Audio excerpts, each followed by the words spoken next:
Lors de mon dernier séminaire à Dakar, un papa s'approche de moi à la fin du séminaire et il me dit « Fils, je veux te parler ». Je dis d'accord, on se met juste à côté et il s'est mis à pleurer. Il a commencé à me raconter une histoire qui m'a vraiment touché. Et je vais vous raconter cette histoire dans cette vidéo pour que vous compreniez vraiment comment le monde il est aujourd'hui. Je pense que cette vidéo doit être vue par le maximum d'Africains possible. Parce que l'histoire que je vais vous raconter dans cette vidéo, vous allez vous rendre compte de beaucoup de choses que peut-être qui étaient même subtiles, vous ne vous rendez pas compte. Trop, c'est des choses qui se passent beaucoup en Afrique, mais peut-être que vous ne vous en rendez juste pas compte. Et dans cette vidéo, je vais mettre tout ça à nu. J'ai beaucoup réfléchi avant de faire cette vidéo. Voilà pourquoi je vous invite à regarder cette vidéo attentivement jusqu'à la fin.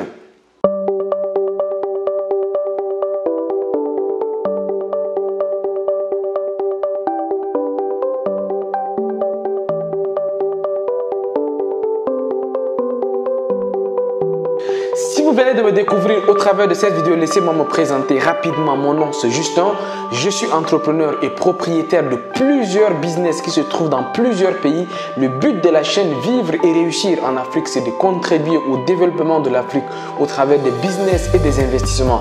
Donc si ces deux thématiques déjà te parlent, je t'invite à t'abonner à la chaîne pour rejoindre les milliers de personnes déjà abonnées. Et la deuxième action, je t'invite à aller dans la barre de description pour télécharger un e-book que mon équipe et moi avons écrit. C'est un e-book qui contient 33 idées de business pratiques, des business que vous pouvez directement prendre. Il y a un plan d'action après qui vous permettra directement de passer à l'action. Tout ça, ça se passe dans la barre de description. Une petite parenthèse, la tournée internationale continue. Je serai le 5 décembre à N'Djamena au Tchad. Ça va être du côté de N'Djamena Food. Le restaurant N'Djamena Food n'est pas loin de la place de la nation de N'Djamena. Donc réservez rapidement vos places pour nous rejoindre durant cette journée de formation. On va parler de business. Donc si vous connaissez des personnes qui sont du côté de N'Djamena, dites-leur également de venir nous rejoindre durant cette journée de formation business. La prochaine étape après N'Djamena, ça va être à Abidjan en Côte d'Ivoire. Le 16 janvier 2021, nous serons du côté d'Abidjan à l'hôtel Palm Club de Cocody. Donc là-bas, on va parler de comment faire plus d'argent avec son business et surtout comment réinvestir efficacement son argent. Ça se passe à l'hôtel Palm Club de Cocody à partir de 9h. Tout ça pour participer à cette journée de formation business et investissement. Ça se passe dans la description ou bien juste le numéro qui va s'afficher ici. Appelez rapidement pour réserver vos places. Fin de la parenthèse, maintenant on revient au sujet principal de la vidéo avec l'histoire du papa qui m'a raconté lors de mon séminaire à Dakar. Donc je vous disais tantôt, lorsque le papa est venu me dire que Justin, allons-y, je vais te parler, il s'est mis à pleurer. Finalement, je lui ai tiré sur le côté, on est allé nous asseoir un peu, on s'est retiré même de la grande salle et il a commencé à m'expliquer. Je ne vais pas donner le nom de ses papas dans cette vidéo, mais peut-être juste les initiales, GB, juste pour l'identifier. Donc GB juste pour l'histoire. Alors GB me raconte son histoire comme quoi il a commencé à travailler à l'âge de 22 ans à la BCAO de Dakar comme planton. De planton, il a gravi les échelons, il est devenu assistant de direction. Par la suite, il est devenu même assistant comptable. Pour vous dire qu'il a augmenté non seulement en grade, mais également financièrement. C'était stable chez lui. Et c'est là où il a eu une bonne idée, celle de s'occuper vraiment de sa famille, quoi. Il a fait venir sa famille de Kaolack, une région du Sénégal. Il les a fait venir à Dakar. Il s'occupe de sa famille, de ses neveux, de ses nièces, de ses oncles. En tout cas, il mettait tout son salaire à la disposition de sa famille. Pour lui, c'était vraiment mettre sa famille à l'aise. Il y a même ses oncles qui se sont mariés. C'est lui qui s'occupe de la femme et des enfants de ses oncles. Que ce soit pour les baptêmes, pour les accouchements, il faisait tout pour la famille. Il était le pilier, comme on le dit, il était le pilier de la famille. Mais ce qui le fait mal, ce qui le choque actuellement, c'est que ça fait déjà 5 ans comme ça qu'il est allé à la retraite. Et depuis son départ à la retraite, il s'est rendu compte qu'il était seul en fait. Que la famille, toutes les personnes qui étaient là n'étaient réellement pas sa famille. Des personnes que lui-même s'est chargé d'aller les ramener du village jusqu'à Dakar pour s'occuper d'elle. Ces personnes ne sont pas du tout reconnaissantes et ce qui le fait encore très mal, c'est que beaucoup disent que oui, tu as travaillé à la BCAO, mais tu n'as rien fait. Alors que lui, pendant qu'il travaillait à la BCAO, c'était quoi? C'était de s'occuper de la famille, c'était vraiment d'être le pilier de la famille. Et lui, tout ce qui le fait mal, c'est que les gens ne sont pas reconnaissants pour tout le bien qu'il a fait. Parce que à l'âge de la retraite, à 68 ans actuellement, son âge, où il m'a dit, en fait, il a besoin d'un soutien même moral, pas un soutien juste financier. Bien sûr qu'il me dit que les soutiens financiers également seront les bienvenus, mais il n'a aucun de ces deux soutiens. Il n'y a personne, toutes les personnes qu'il pensait qu'ils étaient vraiment la famille là, ne l'étaient pas du tout. C'était pour lui, les gens là étaient là juste pour son argent. Je lui ai dit qu'effectivement, le monde est bizarre. Le monde est tellement bizarre que le monde est devenu économique. Et je l'ai beaucoup écouté, on a beaucoup échangé. D'ailleurs, ce qu'on a fait par la suite, ce que j'ai fait, on a fait un bilan de compétences, des choses qu'il sait faire déjà et les bilans de ses contacts pour se relancer.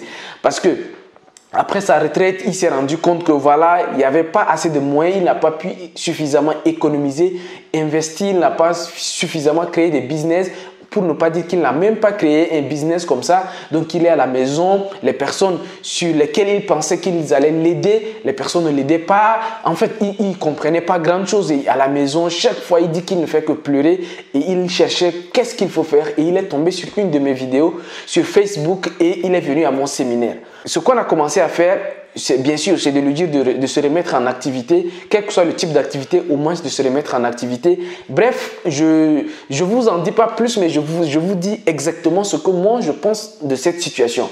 En réalité, la vie a la mémoire courte. Ça, c'est vrai. Dans tous les cas, il faut comprendre que la vie a la mémoire courte. Et ça, ce n'est pas seulement en Afrique, un peu partout. Et ça, je vais vous prendre un exemple. Prenons juste... Sortons du cadre familial ou bien du cadre des business, ainsi de suite. Prenons l'équipe de France de football ou bien l'équipe de France de basket ou bien d'autres choses. Mais on se rend très bien compte que dans la plupart des équipes nationales françaises, il y a beaucoup d'Africains, il y a beaucoup de personnes qui ne sont pas françaises de chouche, mais qui jouent pour la France. Quand ces personnes-là jouent pour la France, ils ont tous les hommages du monde. Le génie français de ça, l'international français de ça, le footballeur international, le tel français international, l'extraterrestre.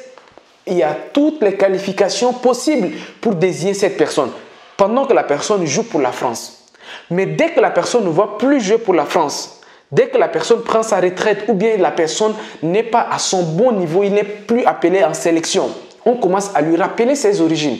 On va te dire que non, le Sénégalais, le Sénégalo-français, l'Algérien, on va te dire le Marocain, le Congolais, on va te dire d'où tu viens.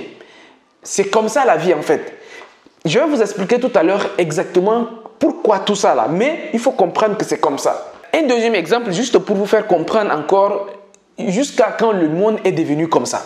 Prenons juste dans la famille, prenons un couple. On dit généralement que la femme a la mémoire courte également, même les hommes.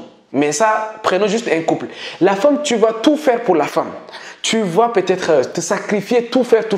Mais arrivé à un moment donné, si tu perds de vue quelque chose, la femme commence à raisonner. C'est comme si tu n'as rien fait. Et surtout, on voit ça beaucoup chez nos mamans en Afrique, avec nos papas surtout. Ils disent, depuis qu'on est mariés là, qu'est-ce que tu m'as offert? Vous voyez? Et même les hommes, il y a des hommes comme ça. Une femme te fait tout, une femme te fait des enfants, ainsi de suite. Mais pour rien, l'homme oublie tout ce que la femme a fait. Et ça, on ne peut pas en vouloir à quelqu'un. C'est la vie qui est comme ça. Pour finir, le troisième exemple que je vais prendre, c'est pour revenir à notre histoire de notre ami GB, dont je suis en train de vous raconter son histoire dans le cadre familial. Ce n'est pas ce que tu vas faire pour la famille. Tu vas tout faire pour la famille. Même au boulot, ce qu'il me dit, au boulot, même ses amis, les gens avec qui il était au boulot, ne le reconnaissaient pas. Parfois, quand il va même au niveau de la BCA, au lieu de lui laisser entrer, on lui fait attendre dehors. Et les gars viennent causer avec lui, même 30 secondes, 1 minute, il repart, il dit que non, on est occupé, on doit travailler. Il dit qu'attends, mais moi j'avais travaillé ici, on était collègues, on était bien. C'est parce que maintenant je ne travaille plus ici, même pour me faire entrer là-bas, pour causer avec moi, ça devient compliqué. Et oui, c'est comme ça. Vos anciens collègues, si vous évoluez ensemble, vous allez évoluer ensemble. Mais s'ils évoluent et vous régressez, vous allez vous rendre compte qu'il y a un fossé qui commence à se créer entre vous. Votre amitié commence à devenir fragile, pour ne pas dire que votre amitié va se rompre comme ça. Ça, même dans le cadre professionnel, c'est comme ça. Dans la famille, c'est comme ça également. Si vous n'êtes plus à mesure d'aider les membres de vos familles, si vous n'êtes plus à mesure d'être une solution comme ça dans la famille, quand un oncle vous appelle, vous lui donnez de l'argent, mais le jour où vous arrêtez de lui donner de l'argent, on va dire « Ah, lui là, finalement, bon, on va t'oublier. » Franchement, j'aimerais qu'on qu'on s'arrête une minute sur ça pour que je vous dise ceci. Dans la vie, si vous arrêtez d'être une opportunité pour les autres, vous entrez automatiquement dans la poubelle de l'histoire. Je le répète, dans la vie, si vous arrêtez d'être une opportunité pour les autres, vous entrez automatiquement dans la poubelle de l'histoire. Dans la vie, il faut continuer perpétuellement, tout le temps à être une opportunité pour les autres. Et ça, vous devez le savoir. C'est bizarre, hein, je sais. En fait, ça fait mal de voir tout ça. Ça fait mal de dire ça. Mais c'est comme ça la vie. La vie, dès que vous n'êtes plus utile à quelqu'un, dès que vous n'êtes plus utile à votre femme, dès que vous n'êtes plus utile à votre mari, tant que vous devenez plus utile à votre entreprise, quand vous devenez plus utile à votre famille, vous allez voir, les gens vont commencer à vous oublier. Et c'est comme ça la vie. Et il faut que vous le sachiez à partir d'aujourd'hui. C'est pour cela que moi je dis que si c'est comme ça, maintenant on sait que c'est comme ça. Maintenant on sait que dès que vous devenez inutile, on vous oublie. Dès que on vous met sur le côté, vous devez vous dire que ok, comme c'est comme ça, je dois être la personne la plus importante de ma vie. C'est comme ça que vous devez réfléchir dans la vie. Je ne suis pas là en train de dire aux gens d'être égoïstes ou bien... Non, aidez les gens, mais ne perdez pas de vue que vous êtes la personne la plus importante. Parce que demain, si vous ne devenez plus une personne importante pour vous-même, vous ne le serez plus également pour les autres. C'est là où ça devient intéressant. Et je vais vous dire encore une chose qui va peut-être vous faire changer de perception de la vie. Quand vous aidez quelqu'un dans la famille, vous continuez à aider des gens, vous êtes une opportunité. C'est très bien. Mais tant que vous vous arrêtez d'être une opportunité, qu'est-ce qui se passe? Tout ce que vous avez fait avant, vous avez été une opportunité, bien sûr, mais toutes les opportunités que vous avez données aux gens, tout ce que vous avez fait aux personnes, ça ne devient plus une opportunité. Donc, c'est-à-dire que vous-même et tout ce que vous avez fait ne vaudra rien. Donc, pour garder le minimum, pour garder ne serait-ce que vos acquis, vous devez vous être la personne la plus importante de votre vie pour continuer. Et là, je vais vous donner un exemple pour que vous compreniez jusqu'à où ce que je veux dire en réalité. Il y a une école à Dakar que je ne vais pas dire le nom, mais cette école a été créée vers les années 2012. C'était un homme d'affaires plus un autre enseignant. Alors, ils se sont associés, l'homme d'affaires avait l'argent, l'enseignant, lui, il avait la connaissance, ainsi de suite. Ils voulaient créer l'école, plutôt ils voulaient créer l'école. Et l'homme d'affaires avait compris que non, il nous faut quelqu'un qui a des contacts, il nous faut quelqu'un qui a des relations. Ils sont allés chercher un ancien ambassadeur du Sénégal. C'était l'ancien ambassadeur du Sénégal en Russie ou bien, je ne sais pas, dans un pays en Europe qui avait été ambassadeur dans plusieurs pays, au Congo. Le gars, je ne dis pas son nom, mais pour ceux qui peut-être peuvent deviner, mais c'était un gars qu'Abdoulaye Wade avait beaucoup utilisé en son temps. Il était ambassadeur un peu partout, même dans la mission pour aller négocier avec Gaddafi en 2011. Le gars était dans la commission. Donc, pour vous dire que c'était un gars qui était influent quand même. Mais le gars, en 2012, après le départ de Wade du pouvoir, quand les gars ils voulaient créer l'école, comme il n'est plus ambassadeur en 2012, les gars sont allés le chercher en 2013 pour venir qu'il siège dans le conseil d'administration de l'école. Pourquoi? Parce que le gars est une opportunité. Parce que le gars a des contacts, il a des relations que les autres peuvent en profiter, peuvent bénéficier tout simplement. Vous voyez ce que je veux dire maintenant? Dans la vie, les gens iront vous chercher où que vous soyez si vous êtes une opportunité. Les gens vont aller chercher, vraiment, même si vous êtes dans le trou, ils iront vous chercher parce que vous êtes une opportunité. Et cet ancien ambassadeur-là, qu'est-ce qu'il amène? Il est à la maison, il ne fait rien, mais tant que l'école a des problèmes au niveau de l'administration pour avoir des documents au niveau du CAMES, ainsi de suite, on passe par lui parce que c'est une opportunité. Et les gens veulent t'avoir. Dès que tu as une opportunité, les gens veulent t'avoir. Et vous devez faire en sorte de demeurer toute votre vie une opportunité. Même à 80 ans, 90 ans, vous devez rester une opportunité. En ayant quoi? En ayant de bons contacts. En ayant quoi? En ayant des business qui tournent. En ayant quoi? En ayant des investissements. Demeurez toujours une opportunité dans votre vie en investissant d'abord sur vous-même. Parce que si vous-même, vous n'investissez pas en vous et que vous perdez de valeur, les autres également, vous n'allez pas être utile pour eux. Voici ce que je veux dire. C'est très bizarre, hein, je sais, mais c'est comme ça la vie. Restez toujours une opportunité pour les autres. Quel que soit votre âge, faites toujours en sorte que les autres ont besoin de vous. Quand quelqu'un est en votre présence, il sait qu'il peut gagner quelque chose. Pas nécessairement de l'argent, pas nécessairement des contacts, mais même si c'est par conseil, par des conseils tout simplement. Et mon ami GB, qu'est-ce que je lui ai dit? Je lui ai dit, on va refaire le bilan de tes compétences et le bilan de tes carnets d'adresses. On va réexploiter ça. Je suis sûr qu'il y a des personnes qui auront besoin de tes contacts.